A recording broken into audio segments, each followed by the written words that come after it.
வணக்கம், நான் டாக்டர் பரத் படுடியா பேசுகிறேன். அக்டோபர் மாதம் மார்பக புற்றுநோய் விழிப்புணர்வு மாதமாக கொண்டாடப்படுகிறது. இதில் மிகவும் முக்கியமானது மார்பக சுய பரிசோதனை செய்யும் எளிய 4 படிகள் பற்றி தெரிந்திருப்பது. நான் இதை பூர்த்தி என்ற பெயர் கொண்ட செயற்கை மார்பகத்தின் உதவியுடன் விளக்குகிறேன். படி 1. கண்ணாடி முன் நின்று உங்கள் இருக்கைகளையும் மேலே தூக்குங்கள்.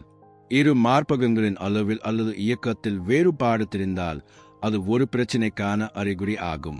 உடனே உங்கள் மருத்துவரை சந்திக்கவும். படி 2. மார்பகத்தில் ஏதேனும் திரவம் வெளியேறுகிறதா என்று பார்க்கவும்.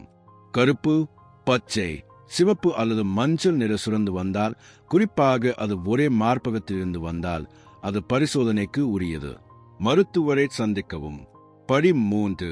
இப்போது மார்பகத்தை நன்கு தோண்டி பரிசோதனை செய்ய வேண்டும். பலர் தவறாக மேல்மட்டத்தில் மட்டும் தொடுவார்கள். அப்போது எலும்புகளும் கட்டியாக தோன்றும். அதற்கு பதிலாக உங்கள் விரல் நுனியின் மெதுவான பகுதியை பயன்படுத்தவும். இடது மார்பகத்தை வலது கையால் சுற்று இயக்கத்தில் மெதுவாக அழுத்தி பரிசோதிக்கவும். அதேபோல் வலது மார்பகத்தை இடது கையால் பரிசோதிக்கவும்.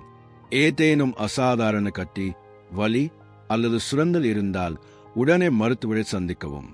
நன்றி. முக்கியமாக பூர்த்தி என்ற செயற்கை மார்பகத்திற்கும் நன்றி.